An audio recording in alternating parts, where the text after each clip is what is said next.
Hello student, welcome to college study Delhi University. So आज की video में हम देखने वाले हैं most important question of principle of marketing. I hope आपने सिलेबस पूरा कंप्लीट कर लिया होगा।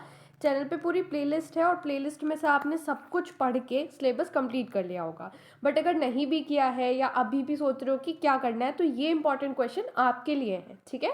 और ये मैंने आपके जो पूरा पेपर था 2022 से 25 तक का, जो अभी रेगुलर वालों का भी पेपर है, सारे टॉपिक्स देख के मैं ये इंपॉर्टेंट क्वेश्चन लेके आई हूँ। तो चलिए शुरू करते हैं। सबसे पहला क्वेश्चन है, what are the key difference between production, product, selling, marketing, societal marketing concept. How has the evolution of these philosophy influence the modern marketing practice. तो हमें बताना है कि ये सारी जो मार्केटिंग फिलोसफी है, आई होप आप सबको पता होगा कि ये सारी मार्केटिंग फिलोसफी है, इन मार्केटिंग फिलोसफी में क्या डिफरेंस है। तो देखो, सबसे पहले जो प्रोडक्शन कॉन्सेप्ट है, वो प्रोडक्शन एफिशिएंसी उसका मेन फोकस होता है। और उसका कोर आइडिया क्या है कि कंज्यूमर वो प्रोडक्ट को प्रीफर करेंगे जो इजीली अवेलेबल हो और अफोर्डेबल हो। सो ये फैक्ट्री और कॉस्ट ओरिएंटेड होता है। Then next is product concept, जो कि प्रोडक्ट क्वालिटी और फीचर पे फोकस करता है। और इसका कोर आइडिया है कि कंज्यूमर उस प्रोडक्ट को प्रीफर करते हैं जो कि बेस्ट क्वालिटी होती है, ठीक है। तो ये प्रोडक्ट ओरिएंटेड चीज़ों को लेके समझता है। Then selling concept, selling concept का मेन फोकस होता है सेल एंड प्रमोशन। और इसका कोर आइडिया है कि कंज्यूमर वो प्रोडक्ट को बाय करते हैं अगर हम उस प्रोडक्ट को बहुत ही एग्रेसिवली उसका प्रमोशन करते हैं और बहुत ज़्यादा बहुत सारी चीज़ें मतलब ऑफर वगैरह देते हैं, तो वो प्रोडक्ट ज़्यादा परचेस होता है। तो ये सेल ओरिएंटेड है। Then next marketing concept, marketing concept का मेन फोकस होता है कस्टमर नीड, ठीक है। और यहाँ पे इनका मेन एम होता है कि कस्टमर को सेटिस्फाई करना, कस्टमर की नीड को सेटिस्फाई करना कॉम्पिटिटर से बेटर। तो यहाँ पे मेन फोकस इनका रहता है customer oriented. Then next societal marketing concept, यहाँ पे सोसाइटी के वेलफेयर को लेके चीज़ें सोची जाती हैं। मतलब मार्केटिंग जो है वो सेटिस्फाई तो करेगा कस्टमर की नीड को, लेकिन सोसाइटल वेलबींग को भी इम्प्रूव करते हुए, ठीक है। तो ये कस्टमर प्लस सोसाइटी ओरिएंटेड है। देन नेक्स्ट इस प्रोडक्शन कॉन्सेप्ट क्या होता है। तो देखो, इस कॉन्सेप्ट ये हमेशा अज्यूम करता है कि जो कंज्यूमर है वो प्रीफर करेंगे वो प्रोडक्ट जो वाइडली अवेलेबल हो, लो प्राइस पे हो। वैसे ही अगर हम प्रोडक्ट कॉन्सेप्ट की बात करें, तो वहाँ पे ये माना जाता है कि जो भी प्रोडक्ट सुपीरियर क्वालिटी का है, परफॉर्मेंस और इनोवेटिव फीचर का है, वो ही प्रोडक्ट प्रीफर किया जाएगा। सेलिंग कॉन्सेप्ट क्या मानता है कि सेलिंग कॉन्सेप्ट ये मानता है कि सामान तब खरीदा जाएगा जब हम लार्ज स्केल पे उसे सेल करेंगे और प्रमोशन उसका ज़्यादा से ज़्यादा करेंगे। देन मार्केटिंग कॉन्सेप्ट क्या कहते हैं। मार्केटिंग कॉन्सेप्ट का मतलब ये होता है कि यहाँ पे इसका एम होता है कि जो कस्टमर की नीड है वो बेटर तरीके से सेटिस्फाई करो, उसकी नीड को आइडेंटिफाई करके, और इसी से आपका फायदा होगा। सोसाइटल मार्केटिंग कॉन्सेप्ट क्या कहते हैं कि मार्केटिंग कॉन्सेप्ट का ही एक्सटेंशन है। इसका मतलब क्या है कि आप कस्टमर की नीड तो सेटिस्फाई कर रहे हो, लेकिन उससे सोसाइटी को कोई हार्म नहीं होना चाहिए, ठीक है। सोसाइटी का भी इंप्रूवमेंट होना चाहिए।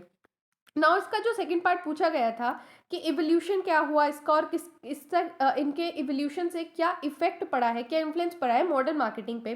तो सबसे पहले जो शिफ्ट हुआ है वो प्रोडक्ट से कस्टमर फोकस हुआ है। मतलब पहले सारी चीज़ें जो थी वो प्रोडक्ट फोकस थी, लाइक प्रोडक्शन और प्रोडक्ट फिलॉसफी तो यही कहती थी कि प्रोडक्ट बना लो, हाई क्वालिटी का बना लो, कम पैसों पे बना लो।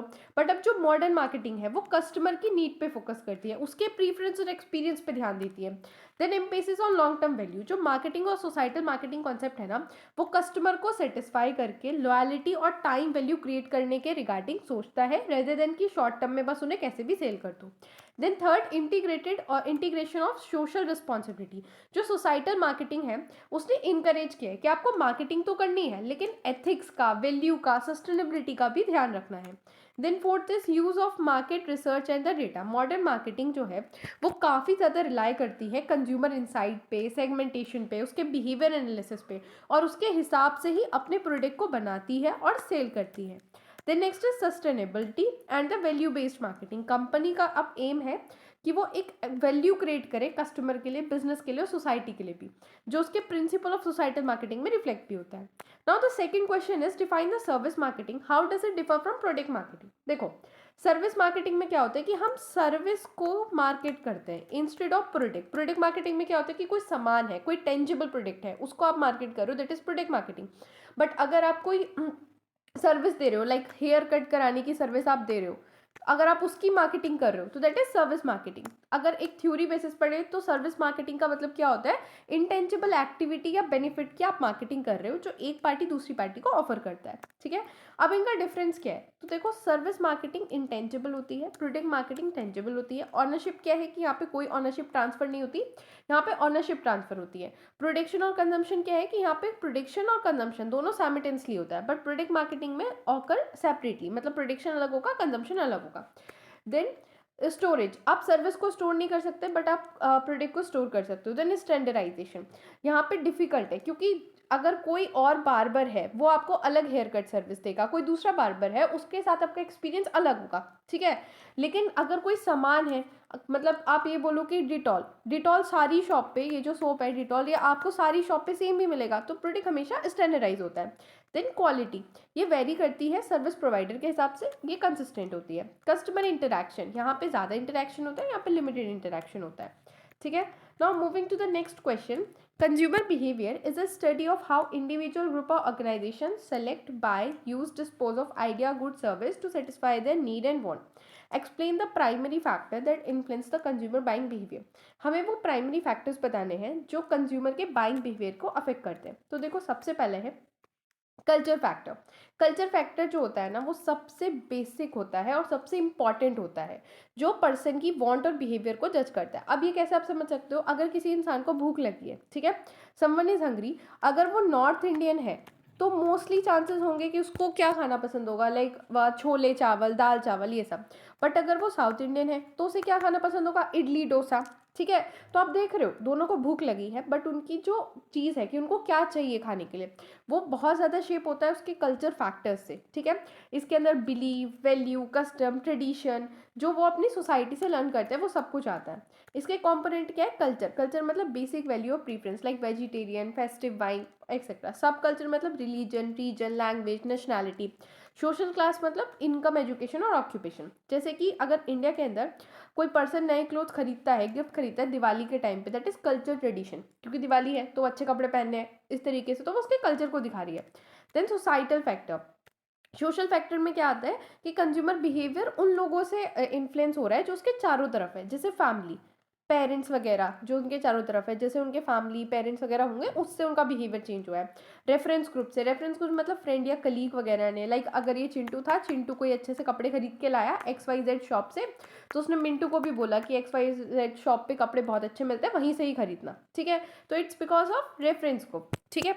Now next is social factor. Social factor मतलब it relate to the individual characteristic of the buying, like उसकी एज क्या है, लाइफ स्टेज क्या है, ऑक्यूपेशन और इनकम क्या है, लाइफ स्टाइल कैसा है, या पर्सनालिटी कैसा है। आप इसे ऐसे समझ सकते हो कि एक जो यंग प्रोफेशनल होगा वो स्टाइलिश और एक्सपेंसिव क्लोथ्स प्रीफर करेगा, बल्कि एक जो रिटायर्ड पर्सन होगा वो कंफर्ट क्लोथ्स को प्रीफर करेगा। Next is psychological factor. Psychological factor मतलब इंटरनल फैक्टर होते हैं जो बाइंग डिसीजन को अफेक्ट करते हैं, like motivation, perception, learning, belief and attitude. Then moving to the next question, what do you mean by market segmentation? Suggest a way to segment the market for organic skincare product and electric two vehicle. Guys देखो, आपके जो principal of marketing का ये paper आएगा ना, इसमें ऐसे question आने के बहुत चांसेस है जहाँ पे आपको डायरेक्ट क्वेश्चन ना पूछ के आपका ओपिनियन पूछा गया हो या किसी और चीज़ पे वो चीज़ अप्लाई करी गई हो, मतलब नॉलेज आप किसी और चीज़ पे अप्लाई करो। लाइक यहाँ पे आपको मार्केट सेगमेंटेशन पूछ लिया, लेकिन आपको तरीका पूछा है ऑर्गेनिक स्किन केयर प्रोडक्ट के लिए और इलेक्ट्रिक टू व्हीकल्स के लिए। तो अब अगर आप सेगमेंटेशन करना चाहते हो ऑर्गेनिक स्किन केयर प्रोडक्ट का, तो आप कैसे कैसे कर सकते हो। देखो पहले तो आप ज्योग्राफी के बेसिस पे कर सकते हो। ज्योग्राफी के बेसिस पे कैसे कर सकते हो कि रूरल या अर्बन कंज्यूमर जो मेट्रो सिटी में रहते हैं वो ज़्यादा अवेयर हैं, तो वो ज़्यादा ऑर्गेनिक प्रोडक्ट परचेस करना चाहिए। देन डेमोग्राफी के बेसिस पे कर सकते हो, like young adult, women, high income group या एजुकेटेड कंज्यूमर। आप साइकोग्राफी के बेसिस पे भी कर सकते हो, जैसे हेल्थ कॉन्शियस या environment friendly, premium life style वाले। बिहेवियर के बेसिस पे भी हो सकता है, user seeking chemical free, cruelty free या नेचुरल प्रोडक्ट। तो इस बेसिस पे आप सेगमेंटेशन कर सकते हो। वहीं अगर आप इलेक्ट्रिक टू व्हीलर का सेगमेंटेशन करना चाहो तो उसको आप ज्योग्राफी के बेसिस पे कर सकते हो, लाइक अर्बन और सेमी अर्बन एरिया जहाँ पे चार्जिंग फैसिलिटी अवेलेबल हो। डेमोग्राफी के बेसिस पे कर सकते हो, लाइक स्टूडेंट, ऑफिस गोअर या मिडिल इनकम या यंग प्रोफेशनल। और साइकोग्राफी के बेसिस पे कर सकते हो, like environment conscious, cost saving, technology loving user. And behaviour के बेसिस पे पीपल जो प्रीफर करते हैं low fuel cost, low maintenance और eco friendly travel. Now the next question is define the product mix and explain it's dimension. Width, depth, length and consistency. Discuss how strategic product mix decision influence the company marketing performance and competitive position. तो देखो product mix क्या होता है, product mix जो है ना उसे कभी कभी हम प्रोडक्ट असॉर्टमेंट भी कहते हैं। इसका मतलब क्या होता है कि total set of all the product and line जो कंपनी ऑफर करती है, ठीक है।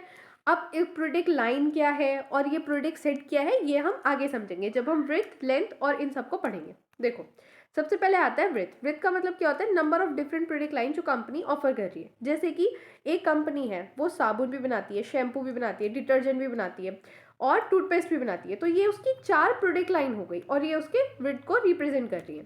Then depth. डेप्थ का मतलब क्या होता है, number of version of variety with in a product line.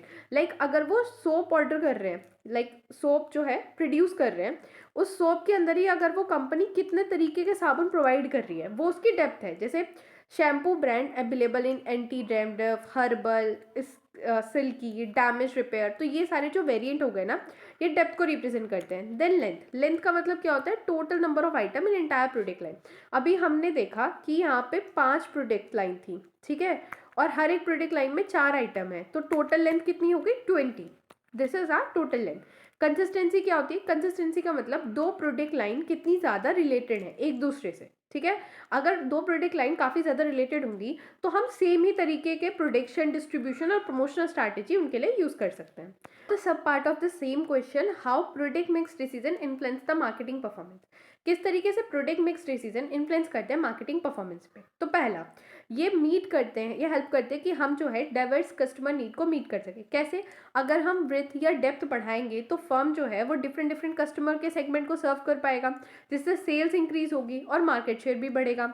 Next, improve the competitive position. अगर वाइडर और डीपर प्रोडक्ट मिक्स होगा तो हमारे पास ना ज़्यादा से ज़्यादा प्रोडक्ट होंगे, तो कॉम्पिटिटर हमें एकदम से चैलेंज नहीं कर पाएगा। It will be difficult for a competitor to challenge our the company, ठीक है। Then increase the profit. अब कंपनी के पास कई सारे प्रोडक्ट है, डिफरेंट डिफरेंट वैरायटी है, तो वो सारी नीड्स को सेटिस्फाई करेगा, उससे सेल्स बढ़ेगी, सेल्स बढ़ेगी तो रेवेन्यू बढ़ेगा और प्रॉफिट बढ़ेगा। Reduce the risk. Reduce the risk का मतलब क्या है कि देखो अगर इतनी सारी प्रोडक्ट लाइन है, अगर एक प्रोडक्ट फेल भी हो गया तो दूसरे प्रोडक्ट अच्छा परफॉर्म कर रहे होंगे और वो कंपनी को सपोर्ट कर देंगे। Then moving to the next question, question number 6. Smart Home Limited is launching a new AI-based home assistant device. Management is unsure whether to set a high initial price to recover the development cost or low price to attract the customer. अब देखो यहाँ पे बोला है कि एक ये company है, ये एक नया AI based home assistant device लेके आ रही है। अब उसे ये नहीं पता कि वो हाई प्राइस सेट करे या लो प्राइस सेट करे। अब उसमें 3 पार्ट आपके इस तरीके से दे रखे हैं। सबसे पहले आपको पूछा है कि प्राइस स्कीमिंग और पेनिट्रेशन प्राइसिंग का कॉन्सेप्ट बता दो, ठीक है। देन पूछा है कि आप इवल्यूट करो कि कौन सी प्राइसिंग स्ट्रैटेजी बढ़िया रहेगी और आप कौन सी चूज़ करनी चाहिए और क्यों चूज़ करनी चाहिए। फिर उसके बाद अगर आपने जो भी स्ट्रेटेजी चूज़ करी है उसका क्या इफेक्ट पड़ेगा सेल, कॉम्पिटिशन और ब्रांड इमेज पे। तो सबसे पहले तो हम ये समझाते हैं कि प्राइस स्कीमिंग क्या होती है। देखो प्राइस स्कीमिंग का मतलब क्या होता है कि आप जो स्टार्टिंग का प्राइस है वो बहुत ही हाई रखते हो, बहुत ही ज़्यादा हाई, क्योंकि आप जो है वो बहुत ही हाई इनकम कस्टमर को टारगेट कर रहे होते हो, आप लो इनकम कस्टमर को टारगेट ही नहीं कर रहे होते। तो यहाँ पे आपके जो टारगेट कस्टमर होते हैं वो होते हैं अर्ली अडॉप्टर, और इसकी हेल्प से आप रिसर्च एंड डेवलपमेंट कॉस्ट एकदम से अपनी कवर कर पाते हो। जैसे कि नया स्मार्टफोन आया, एडवांस गैजेट या वगैरह आया, तो उसकी लॉन्चिंग प्राइस बहुत ही हाई होती है। आप इसका एग्जाम्पल ना एप्पल का ले सकते हो। जब एप्पल का कोई भी आईफोन आता है तो वो बहुत ही हाई प्राइस रखता है, क्योंकि उस टाइम पे वो बहुत ही हाई इनकम ग्रुप को टारगेट कर रहा होता है और उसकी रिसर्च एंड डेवलपमेंट कॉस्ट भी बहुत जल्दी वहाँ से कवर हो जाती है। Then next is penetration pricing. Penetration pricing में क्या होता है कि आप बहुत ही कॉस्ट जो है लो रखते हो। क्यों? ताकि आप ज़्यादा से ज़्यादा बायर्स को अट्रैक्ट कर सको और मार्केट शेयर गेन कर सको, ठीक है। ये तब यूज़ होता है जब आपका जो कस्टमर है वो बहुत ही ज़्यादा प्राइस सेंसिटिव होता है, तो उस केस में आपको प्राइस बहुत ही देख के रखने पड़ते हैं। नाउ यहाँ पे क्वेश्चन आपका सेकेंड था कि कौन सी स्ट्रैटेजी यूज़ करनी चाहिए। गाइस कोई सी भी स्ट्रैटेजी आप लिख के आ सकते हो जो आपको ठीक लगती है, ठीक है। प्राइस जैसे इस वाले क्वेश्चन में कोई सी भी स्ट्रैटेजी चल जाएगी। अगर कोई और क्वेश्चन हुआ तो हो सकता है कि आपको थोड़ा ध्यान रखना पड़े, लेकिन आप जो भी स्ट्रैटेजी लिख के आओगे, यहाँ पे प्राइस स्कीमिंग है, अगर आप पेनिट्रेशन भी लिख कर आओगे तो आपको रीज़न देने पड़ेंगे अच्छे खासे। अगर आप अपनी बात को जस्टिफाई कर पा रहे हो तो केस स्टडी में कुछ ऐसा गलत या सही नहीं होता है, ठीक है। अब मैंने यहाँ प्राइस स्कीमिंग स्ट्रैटेजी ली है and I have a 5 reason to justify this कि प्रोडक्ट जो है वो न्यू और इनोवेटिव है, ठीक है। इसके अंदर हाई डेवलपमेंट और रिसर्च कॉस्ट भी आई होगी, तो अगर हम ज़्यादा प्राइसेस रखते हैं तो हम बहुत अच्छे से रिसर्च एंड डेवलपमेंट कॉस्ट को अपनी कवर कर सकते हैं। और लिमिटेड कंपटीशन होगा स्टार्टिंग में, क्योंकि अभी तो इनोवेटिव प्रोडक्ट है तो कंपटीशन इतना होगा नहीं। और हाई प्राइस जो है वो प्रीमियम ब्रांड इमेज हमारी कंपनी को प्रोवाइड करेगी। Now the impact of pricing skimming on a smartphone. Price skimming का क्या फर्क पड़ता है? देखो, सेल्स क्या होगी कि स्टार्टिंग में लो क्वांटिटी परचेस होगी बट उसकी वैल्यू काफ़ी ज़्यादा हाई होगी। कंपटीशन जो है वो वैसे ही कम हो जाएगा बिकॉज ऑफ हाई प्राइस। और ब्रांड इमेज हमारी सेटअप होगी as a premium and innovative brand image. Now moving to the next question, question number 7. Suppose a firm is about to launch a solar powered portable charger designed for outdoor enthusiastic and off grid traveler. मतलब एक company है जो solar powered portable charger design करना चाह रही है उन लोगों के लिए जो बहुत ज़्यादा बाहर रहते हैं और ट्रैवल करते हैं, ठीक है। Purpose and justify as an effective promotional strategy to highlight both the eco-friendly and high-tech aspect of product. अब हमें एक प्रमोशनल स्ट्रैटेजी बनानी है जो ये चीज़ को जस्टिफाई करे कि ये जो प्रोडक्ट है वो इको फ्रेंडली है और हाई टेक मतलब हाई टेक्नोलॉजी एक्सपेक्ट हमें दिखाना है प्रोडक्ट का। तो देखो, अब हमें पता है कि ये जो प्रोडक्ट है वो इनोवेटिव है, इको फ्रेंडली है और हाई टेक्नोलॉजी प्रोडक्ट है। तो उसके लिए हम कौन कौन से प्रमोशनल मिक्स बना सकते हैं? आप लोग को ये तो पढ़ ही लिया होगा कि कौन कौन से प्रमोशनल मिक्स है। लाइक एडवर्टाइजिंग होता है, सेल प्रमोशन होता है, पब्लिसिटी होती है, ठीक है। और बहुत सारे और भी प्रमोशनल मिक्स आपके पास है, ठीक है।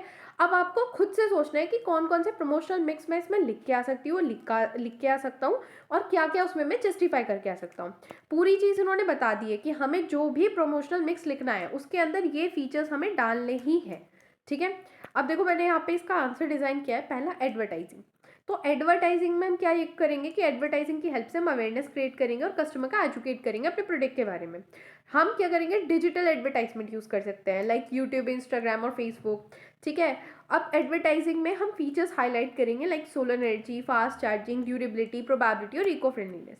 Then sale promotion. Sale promotion से फर्स्ट टाइम परचेस इंकरेज की जा सकती है, क्योंकि पहली बार लोग बहुत ज़्यादा हेजिटेट होंगे सामान खरीदने में, तो उस टाइम पे सेल प्रमोशन से पहली बारी उनको परचेस करने में इंकरेज किया जा सकता है, इंट्रोडक्टरी डिस्काउंट देके, फ्री एसेसरीज देके या लिमिटेड ऑफर वगैरह लगा के। Then public relation and publicity. देखो, अब हमारा जो प्रोडक्ट है वो बहुत ही सस्टेनेबल प्रोडक्ट है, इको फ्रेंडली प्रोडक्ट है, तो इसको हम प्रमोट कर सकते हैं प्रेस रिलीज करा के, इन्वायरमेंटल मैगजीन और टेक्नोलॉजी ब्लॉग्स में, ग्रीन एनर्जी एग्जीबिशंस में पार्टिसिपेट करके। Then personal selling. Personal selling में क्या होगा कि हमारा जो स्टोर है, जहाँ भी हमने स्टोर कर रखा होगा, वहाँ पे सेल्स रिप्रेजेंटेटिव जो है वो इलेक्ट्रॉनिक स्टोर पे या आउटडोर गियर एग्जीबिशन में प्रोडक्ट को डेमोस्ट्रेट करेगा कि कैसे सोलर से चार्ज होता है, long term cost benefit explain करेगा, इन्वायरमेंटल बेनिफिट एक्सप्लेन करेगा। Then digital and direct marketing. Social media marketing और ईमेल कैंपेन से बहुत ज़्यादा हेल्प मिलेगी। हम इन्फ्लुएंसर मार्केटिंग भी कर सकते हैं ट्रैवलर ब्लॉगर्स की हेल्प से और ट्रैकर्स या इको एक्टिविस्ट की हेल्प से। Now moving to the next question. Wholesaler play a strategic intermediary role in distribution channel by bridging a gap between producer and retailer. अब इसमें बोला है कि होलसेलर बहुत इंपॉर्टेंट रोल प्ले करता है, क्योंकि ये जो प्रोड्यूसर है और जो रिटेलर है उसके बीच में गैप जो होता है उसको फुलफिल करता है, उनके बीच के ब्रिज बनता है। इस स्टेटमेंट के लाइट में हमें एक्सप्लेन करना है कि क्या सिग्निफिकेंस है होलसेलर का डिस्ट्रीब्यूशन नेटवर्क में, और डिस्कस करना है वेरियस टाइप ऑफ सर्विस जो वो प्रोवाइड करता है रिटेलर को। तो देखो, सबसे पहले कि क्या इंपॉर्टेंस है होलसेलर की। होलसेलर क्या होता है ये समझ लो पहले। होलसेलर एक इंपॉर्टेंट लिंक की तरह काम करता है मैन्युफैक्चरर और रिटेलर के बीच में। वो गुड्स बाय करता है बहुत ही लार्ज क्वांटिटी में प्रोड्यूसर से या फिर मैन्युफैक्चरर से, और उसे सेल करता है स्मॉल क्वांटिटी में रिटेलर को, ठीक है। अब क्या क्या इंपॉर्टेंस है इसकी, तो पहले ये लिंक की तरह काम करता है प्रोड्यूसर और रिटेलर के बीच में। दूसरा है बल्क ब्रेकिंग, मतलब ये गुड्स को बहुत ज़्यादा क्वांटिटी में खरीद लेता है फिर उसे सेल करता है स्मॉल क्वांटिटीज़ में रिटेलर को according to their need. Then storage and warehouse. Wholesaler क्या करता है कि गुड्स को बहुत सारी क्वांटिटी में, बहुत लार्ज क्वांटिटी में खरीद के अपने पास रख लेता है, ठीक है, स्टोर कर लेता है। और इसी हेल्प से, मतलब ये जो स्टोर कर लेता है ना, इसी वजह से कंटिन्यूसली रिटेलर को सप्लाई होती रहती है, और जो नीड है स्टोरेज फैसिलिटी की वो रिटेलर को नहीं रखनी पड़ती, क्योंकि होलसेलर के पास स्टोरेज फैसिलिटी होती है और वो वहाँ पे उस चीज़ को मैनेज कर लेता है और रिटेलर की हेल्प कर देता है। Then risk bearing. अब अगर सामान जो है वो होलसेलर ने रखा है, अगर वो सामान चोरी हो गया, ख़राब हो गया, तो वो सारा रिस्क होलसेलर ही बियर करता है। Then market information. होलसेलर जो है वो वैल्यूबल इन्फॉर्मेशन प्रोवाइड करता है मैन्युफैक्चरर को, रिटेलर को, मार्केट डिमांड, कस्टमर प्रीफरेंस और कॉम्पिटिटर्स के बारे में। देन जो सर्विस प्रोवाइड करी जाती है होलसेलर के द्वारा रिटेलर को, वो हम पढ़ेंगे। पहला, सप्लाई ऑफ गुड्स, ये सप्लाई करता है wide variety of product retailer को कन्वीनियंट क्वांटिटीज में। क्रेडिट फैसिलिटी, होलसेलर ना अलाउ करता है रिटेलर को कि वो अभी खरीद ले बट बाद में पे कर दे, तो ये क्रेडिट फैसिलिटी भी प्रोवाइड करता है। देन डिलीवरी सर्विस, गुड्स को रिटेलर की शॉप तक होलसेलर ही डिलीवर कराता है। Then sale promotion and support, अब रिटेलर को हेल्प करता है ये प्रमोशन करने में। देन टेक्निकल एडवाइस, होलसेलर जो है वो रिटेलर को गाइड भी करता है नए प्रोडक्ट के बारे में, प्राइसिंग के बारे में, सेलिंग मेथड्स क्या हो सकते हैं वो सब भी। और असॉर्टमेंट गुड्स, ये प्रोवाइड करता है wide range of product of different brand, जो अलाउ करते हैं रिटेलर को कि वो सेटिस्फाई कर सके डिफरेंट कस्टमर की नीड को। Now moving to the next question, describe the concept of holistic marketing, provide example of how company implement the holistic marketing to achieve the long term success. So holistic marketing एक marketing approach है जो recognise करता है कि हर चीज़ जो है वो matter करती है मार्केटिंग के अंदर, ठीक है। और इसके अकॉर्डिंग कंपनी की सारी एक्टिविटीज़ को इंटीग्रेट करना ज़रूरी है ताकि हम सुपीरियर वैल्यू कस्टमर को डिलीवर कर सकें। और ये मार्केटिंग को एक कंप्लीट सिस्टम की तरह देखता है rather than a separate function. Component क्या है होलिस्टिक मार्केटिंग के, तो सबसे पहले रिलेशनशिप मार्केटिंग। रिलेशनशिप मार्केटिंग मतलब ये लॉन्ग टर्म रिलेशनशिप पे फोकस करता है विद अ कस्टमर, सप्लायर और पार्टनर। जैसे कि अमेजोन जो है वो long term customer relationship maintain करता है पर्सनलाइज रिकमेंडेशन देके, लॉयल्टी प्रोग्राम वगैरह चला के। देन इंटीग्रेटेड मार्केटिंग, मतलब जो सारे मार्केटिंग एक्टिविटीज हैं like advertising, sale promotion, pricing, distribution, वो सारे के सारे कोऑर्डिनेटेड होने चाहिए और कंसिस्टेंट होने चाहिए। देन इंटरनल मार्केटिंग, मतलब जितने एम्प्लॉयज़ हैं ना हर एक लेवल पे उनको ट्रेन किया जाना चाहिए और मोटिवेट किया जाना चाहिए कि वो कस्टमर को हाई वैल्यू डिलीवर करें और कस्टमर को बहुत अच्छे तरीके से सेटिस्फाई करें। देन सोशल रिस्पॉन्सिबल मार्केटिंग, मतलब जो कंपनी है ना उसको एथिकल, इन्वायरमेंटल और सोशल इम्पैक्ट जो उसके एक्शन का पड़ रहा है वो भी सब कंसिडर करना चाहिए, ठीक है। Now moving to the last question, what is meant by marketing environment, describe the different forces that shape and impact the marketing environment. Marketing environment क्या होता है, तो देखो मार्केटिंग एनवायरनमेंट मतलब जिस एनवायरनमेंट में एक जो कंपनी है वो एग्जिस्ट कर रही है, दैट इज मार्केटिंग एनवायरनमेंट। इसके अंदर दोनों चीज आती है, इंटरनल और एक्सटर्नल फोर्सेस भी, ठीक है। वो सारी फोर्सेस जो कंपनी की एबिलिटी को इन्फ्लुएंस कर सकती है। तो इसके अंदर टाइप ऑफ मार्केटिंग एनवायरनमेंट में हमारे दो तरह के एनवायरनमेंट आते हैं, micro and macro. Micro environment मतलब इंटरनल एनवायरनमेंट जो इंटरनल फोर्सेस अफेक्ट करती है, दैट आर माइक्रो एनवायरनमेंट। और मैक्रो एनवायरनमेंट मतलब जो एक्सटर्नल फोर्सेस अफेक्ट करती है। अब माइक्रो मार्केटिंग एनवायरनमेंट को पढ़ते हैं। देखो माइक्रो मार्केटिंग एनवायरनमेंट जो होता है ना वो फोर्सेस होती है जो कंपनी के बहुत ही क्लोज होती है और उसको डायरेक्टली अफेक्ट करती है। जैसे कंपनी का खुद का इंटरनल एनवायरनमेंट, जैसे department, finance, production, research and development, human resource department जो कि मार्केटिंग डिसीजन को इन्फ्लुएंस कर सकती है। देन सप्लायर, सप्लायर कौन होता है, जो रॉ मटेरियल सप्लाई करता है, मशीनरी, कंपोनेंट वगैरह सप्लाई करता है। तो अगर सप्लायर ने प्राइस बढ़ा दिए या डिलीवरी डिले कर दी या फिर पुअर क्वालिटी मटेरियल प्रोवाइड किया तो कंपनी की जो प्रोडक्शन कॉस्ट है और जो प्रोडक्ट क्वालिटी है वो अफेक्ट होगी। Then marketing intermediary, marketing intermediary मतलब wholesaler, retailer, distributor, transport agency, ये भी बहुत ज़्यादा इंपॉर्टेंट रोल प्ले करती है क्योंकि ये सारे स्टोरिंग, प्रमोटिंग, सेलिंग और delivering a product to the consumer में हेल्प करते हैं। देन नेक्स्ट कस्टमर, कस्टमर कौन, मतलब जो सामान खरीद रहा है। तो कस्टमर सबसे इंपॉर्टेंट एलिमेंट है माइक्रो एनवायरनमेंट का क्योंकि यही डिटरमाइन करता है कि डिमांड कितनी होगी कंपनी के प्रोडक्ट की। देन कॉम्पिटिटर, कॉम्पिटिटर मतलब जो फर्म के प्रोडक्ट जैसा ही प्रोडक्ट बना रहे हैं या वैसी ही सर्विस डिलीवर कर रहे हैं और कंपनी को अपने कॉम्पिटिटर के प्राइस, क्वालिटी और प्रमोशनल स्ट्रैटेजी पे बहुत ज़्यादा ध्यान रखना पड़ता है। देन पब्लिक, पब्लिक का मतलब ग्रुप जिनका इंटरेस्ट है कंपनी की एक्टिविटीज़ में, जैसे bank, government, media, local community, ये सब। Then macro environment, macro marketing environment क्या होता है, वो लार्ज और एक्सटर्नल फोर्सेस जो सिर्फ फर्म को डायरेक्टली अफेक्ट नहीं करती, मतलब वो पूरी इंडस्ट्री को अफेक्ट करते हैं, फर्म को ऐसे डायरेक्टली अफेक्ट नहीं करते। तो पहला है डेमोग्राफिक फोर्सेस, डेमोग्राफिक फोर्सेस मतलब population, size, age structure, gender, income, education, occupation वगैरह। जैसे कि अगर यंग पॉपुलेशन ग्रो हुई तो जो डिमांड है मोबाइल फ़ोन की, फैशन की, वो सब बढ़ेगी। Then economic forces, economic forces में आता है income level, inflation, interest rate, unemployment जो अफेक्ट करते हैं कंज्यूमर की परचेसिंग पावर को। Then natural forces, natural forces मतलब जैसे natural resources, environmental pollution, climate change वगैरह। Then technological forces, technological forces मतलब नए प्रोडक्ट और नए वे ऑफ मार्केटिंग, जैसे online shopping, digital payment. Political and legal forces, political legal forces में क्या आता है कि गवर्नमेंट के law related to consumer protection, product safety, taxation वगैरह। सोशल कल्चर फोर्सेस मतलब इसके अंदर आता है value, belief, tradition, life style of the people. जैसे अगर लोगों के अंदर हेल्थ कॉन्शियसनेस बढ़ने लगी तो वो डिमांड करेंगे ऑर्गेनिक फूड की और फिटनेस प्रोडक्ट की। और इसी के साथ आपका पूरा 10 इंपॉर्टेंट क्वेश्चन होते हैं खत्म। So thanks for watching. Video को लाइक करो, चैनल को सब्सक्राइब भी करो और वीडियो को हाइप भी करो। और गाइस अगर आपको ये पीडीएफ चाहिए, मतलब जिस पीडीएफ से मैंने पढ़ाया है ये पीडीएफ आपको चाहिए इंपॉर्टेंट क्वेश्चन की, तो आप बाय कर सकते हो बहुत ही कम प्राइस पे। और इसका लिंक आपको मिल जाएगा डिस्क्रिप्शन बॉक्स में, गूगल फॉर्म का लिंक मिलेगा, वहां से आप इसे बाय कर सकते हो। तो thank you, keep watching, keep learning.